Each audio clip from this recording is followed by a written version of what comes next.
कभी एक राजा के बगीचे में अनेक बंदर रहते थे और बड़ी स्वच्छंदता से वह कूद फांद करते थे। एक दिन उस बगीचे के द्वार के नीचे राजपुरोहित गुजर रहा था। उस द्वार के ऊपर एक शरारती बंदर बैठा था। जैसे ही राजपुरोहित उसके नीचे आया, उसने उसके गंजे सर पर विष्ठा कर दी।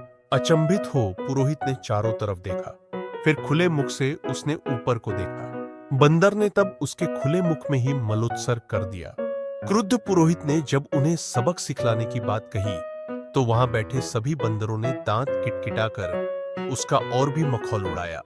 कपिराज को जब यह बात मालूम हुई कि राजपुरोहित वहां रहने वाले वानरों से नाराज है, तो उसने तत्काल ही अपने साथियों को बगीचा छोड़ कहीं और कूच कर जाने ही सलाह दी। सभी बंदरों ने तो उसकी बात मान ली और तत्काल वहां से प्रस्थान कर गए।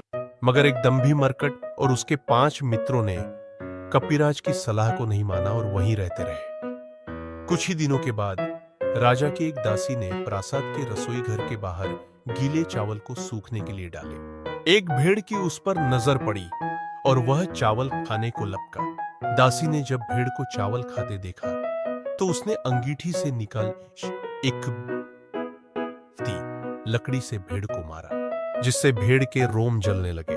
जलता भेड़ दौड़ता हुआ हाथी के अस्तबल पर पहुंचा, जिससे अस्तबल में आग लग गई और अनेक हाथी जल गए। राजा ने हाथियों के उपचार के लिए एक सभा बुलाई, जिसमें राज पुरोहित प्रमुख था।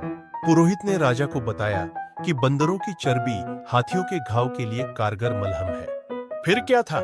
राजा ने अपने सिपाहियों को तुरंत बंदरों की चर्बी लाने की आज्ञा दी। सिपाही बगीचे में गए और पलक झपकते उस दंभी बंदर और उसके 500 साथियों को मार गिराया। महाकपि और उसके साथी, जो किसी अन्य बगीचे में रहते थे, शेष जीवन का आनंद उठाते रहे।